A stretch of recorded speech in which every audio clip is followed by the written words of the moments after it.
Hello and welcome to Business Today Television. I'm Siddharth Zarabi and you're watching Easynomics. On the show today, joining me is Sonal Varma, the Managing Director and Chief Economist, India and Asia ex-Japan of Nomura.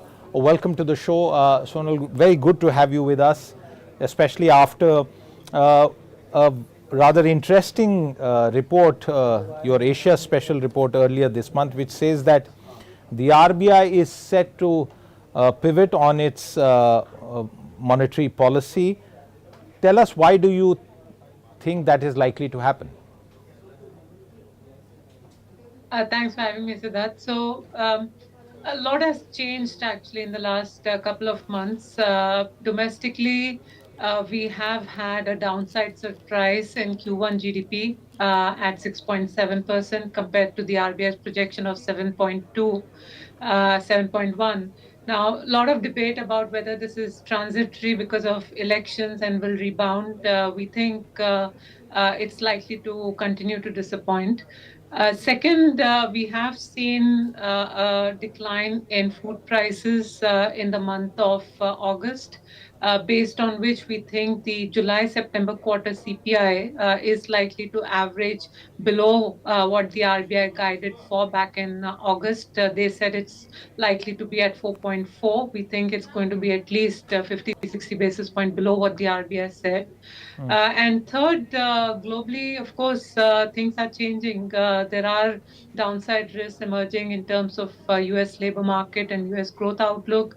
The debate for the Fed is more 25 versus 50. Oil prices have come off.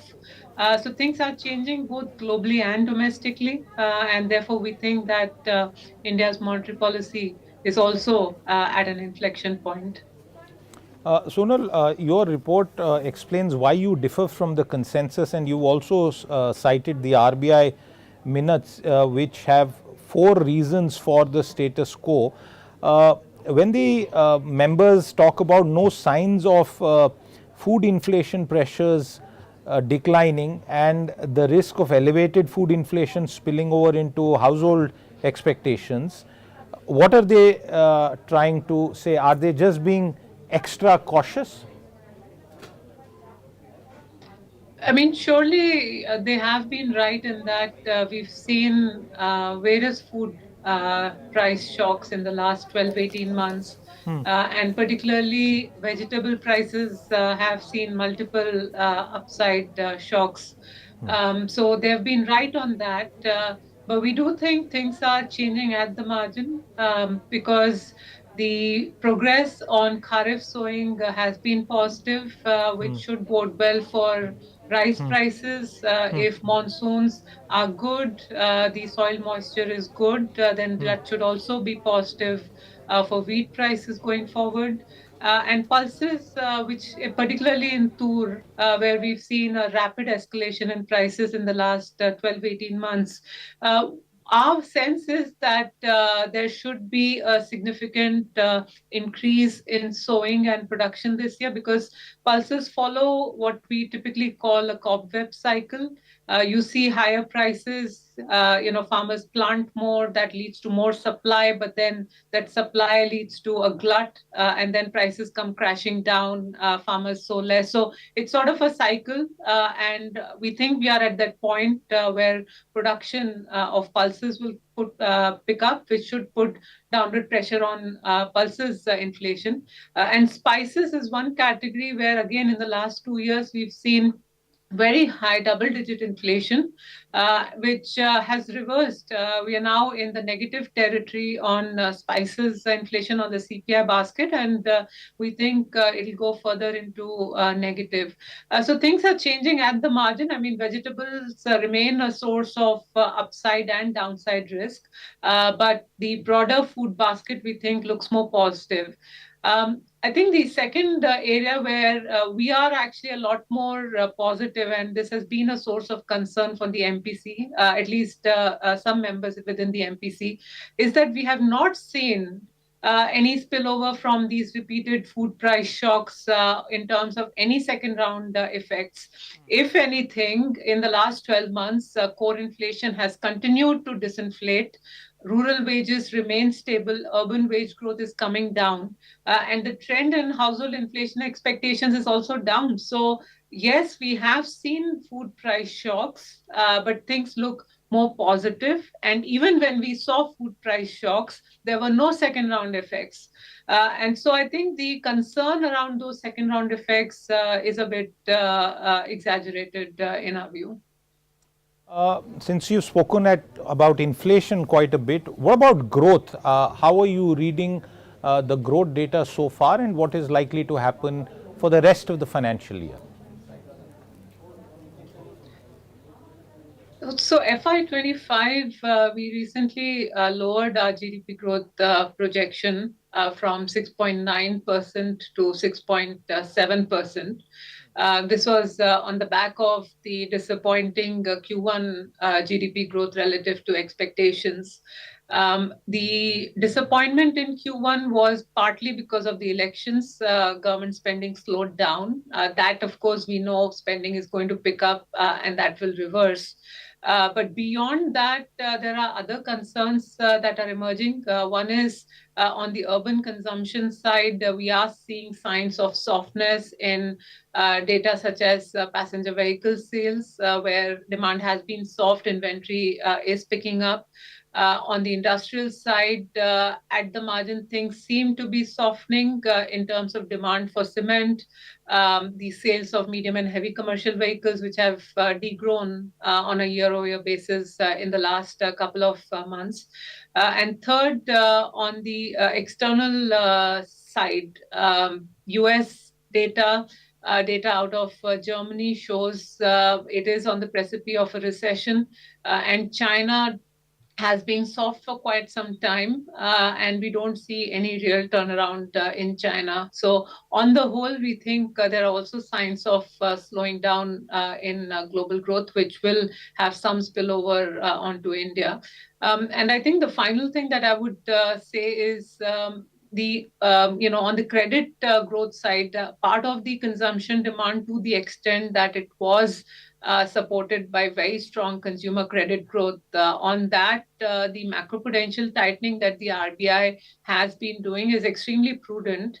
But of course, it will mean that there'll be some pullback in terms of discretionary consumer demand also on the back of that. So we think on net growth for FY25 is going to settle around 6.7, which is still a very decent growth.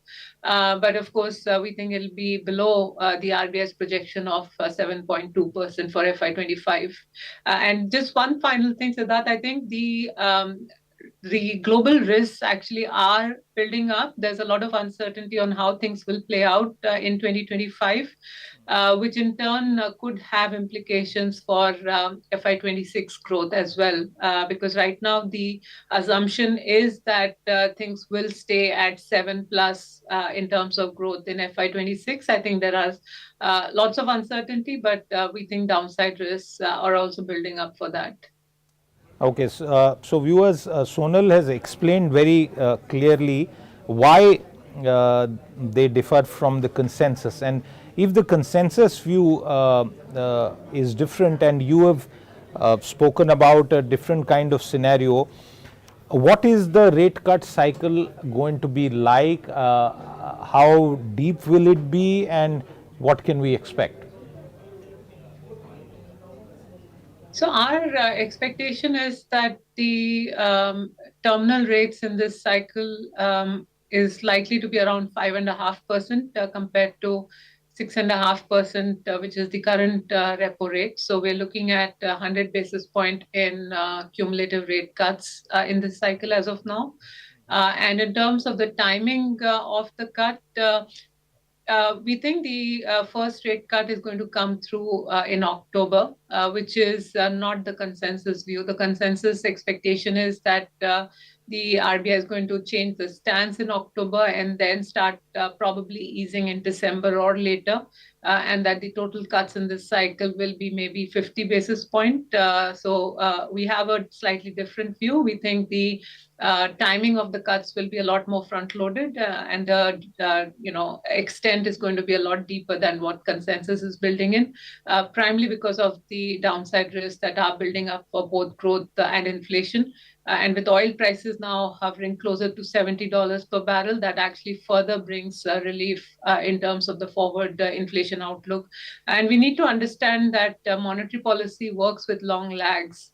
And therefore, the decision to move rates or not, in October cannot be based on data in September or August of 2024. It needs to be based on the forward 12-month outlook on growth and inflation in 2025 calendar year, and risks around that are on the downside. So if monetary policy works with long lags, then policymakers need to move fast. Sonal, do you think global crude oil prices are likely to continue to behave in the manner that they have, or is there a risk to that outlook? Well, at this stage, we think oil prices should remain benign. We have seen. Okay, viewers, I think the Brent, and this is go ahead, Sonal. And this is despite so oil prices have cooled down on Brent closer to $71 per barrel. And this is despite all geopolitical risks we're monitoring in West Asia. So that tells us that the underlying demand actually has been weak, which is what prompted OPEC Plus to actually postpone the plans last week. Given emerging signs of weakness in global demand, we do think risks are of lower oil prices.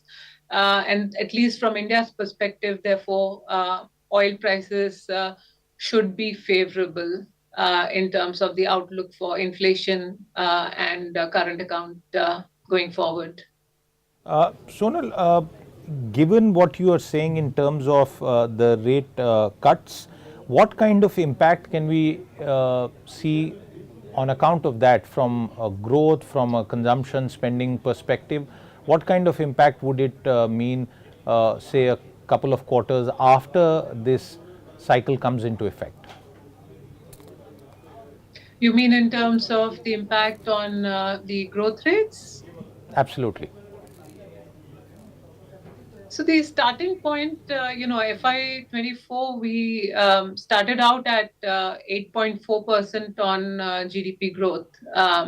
FY25, on average, our projection is around 6.7%. And we think, by the end of FY25, so the exit quarter for FY25, we should be around between 6.5% in terms of India's GDP growth.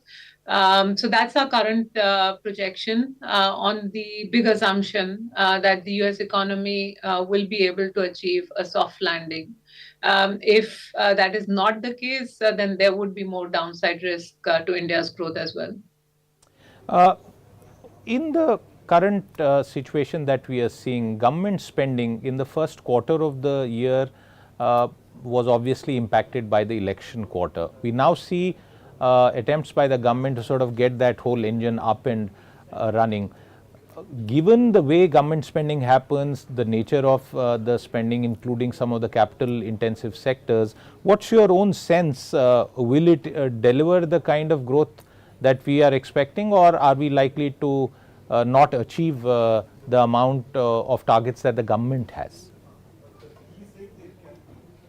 Government is doing absolutely the right thing. I mean, what you need is sort of counter-cyclical fiscal policy. If we see more signs of slowdown, government should surely step up on capital expenditure. And in any case, given the election-related delay, there needs to be more concerted effort to step up on, capital expenditure in the remaining months of FY25. So that's exactly what they are doing. Of course, this is a small part of an overall GDP pie. And, what's happening is there's a lot of change beneath the headline. For instance, in the last financial year, we had a situation where urban demand was extremely strong, but really rural demand and demand from lower income households extremely soft. What we're seeing now is some sort of a role reversal, where urban and discretionary demand at the margins seem to be softening, whereas categories that are more linked to rural and lower income households are doing better. We think that's probably because of lower inflation that does lead to more real incomes in the hands of consumers. And if the monsoons this year are good, then from a cash flow perspective, that should also be a positive. So we will see an improvement in government capex going forward. We should see an improvement in rural demand going forward. But on aggregate, this is happening at a time when the urban discretionary demand is slowing, when the external sector outlook looks to be weakening. And typically in that environment, it's very difficult for private capex cycle to broaden out. So on net, we think growth between 6.5% to 7% is still possible in FY25. It's just that we think above 7% would be difficult to materialize. I want to take that private capex comment forward. Over the past few months, there have been some signs that private capex is perhaps back on the uptrend. What's your own reading? Is it substantial enough to say that it's out of the woods? We think it's still quite patchy. So we are seeing, momentum in specific sectors. I would say on the private capex side, it's not broad-based. So we did see momentum in metals, in cement, and in a lot of infrastructure-related sectors like roads, construction, of course, because of the government push on infrastructure spending. Renewables is one area where also we are seeing we are seeing capex actually happen there. And real estate, as a sector, we think is also seeing an improvement in terms of construction activity. So there are pockets where capex has improved, but it's not a broad-based capex cycle in our view. I mean, capacity utilization in terms of manufacturing, the sector has picked up, but we don't think it's at a level where firms need to consider putting up capex. For that, you need visibility on demand for the next 3 to 5 years, and things are still too uncertain at this stage. By when do you think this uncertainty could go away? Any signs that you have picked up of that uncertainty going away? Right now, it's very hard to say. So the uncertainty, I would say, is with respect to the strength in global demand, particularly US demand, which has been exceptionally strong in the last 2-3 years, but there are emerging signs of weakness. We think it will take at least 6 months or so to have a clear view on whether US is going to hold up or is going to slow more than expected. So I think that's the biggest source of uncertainty right now. And there are always these geopolitical risks, climate-related changes, which any country and especially an emerging market economy needs to be ready for in terms of building its own buffers, which I think India has done a great job with respect to having the right macroprudential policies, having the right amount of FX reserves. But just to your point of when will we have more clarity, I think at least 6 to 9 months more. Sonal, one final question in our conversation, and this is to get your thoughts on the fiscal position both at the center and the states. In fact, particularly on the states, what we are seeing on account of certain populist measures as a hangover from the previous elections and perhaps going into them as well. How would you comment on the fiscal situation both of the center and states, and whether there are any worries that the markets need to contend with? So at the state level, states, of course, work under restrictions in terms of what their deficit can be, how much they can borrow on an annual basis. So there's sort of a cap. Now, when any populist measure of freebie is announced, what ends up happening is essentially the quality of expenditure gets compromised. So I think the bigger worry from state fiscal finances point of view would be the composition of spending moving away from more productive capital expenditure towards more of these populist giveaways, which from a economy-wide perspective, requiring the kind of multiplier effect tends to be a lot lesser in the longer term. At the center level, after a year, there will be a change in terms of India's fiscal rules and framework. Government has also already indicated that we will move from a fiscal deficit targeting to a debt targeting framework. And we are still awaiting more clarity on what that means. I mean, what is the pace of debt reduction we will target every year? What does that imply implicitly in terms of the fiscal deficit targeting going forward? How much room will be there for capex in that environment? So lots of questions at this stage, but I think the broader commitment on ensuring that fiscal is in good health at the center level and ensuring that we don't compromise on capital expenditure. I think that basic understanding is still there. But of course, the speed of consolidation is something that one does not know at this stage. So that's what we will be watching. What's the speed of consolidation at the center level and what's the quality of spending at the state level? Absolutely, and a lot of things that remain to be settled and dealt with in the balance 6 odd months. We are already closer to the first half of the financial year, Indian financial year getting over, Sonal, and your report clearly provides some hope of a much earlier and perhaps more than expected rate cut cycle to begin from October. That's the headline, viewers, that Sonal Varma, MD and Chief Economist at Nomura, has just told us about. Sonal, thank you very much for taking out the time to join us on this episode of Easynomics and to explain what is likely as far as the monetary policy is concerned. See you sometime soon again. Thank you very much. With that, it's a wrap on this conversation. We'll be back with more. Until then, goodbye.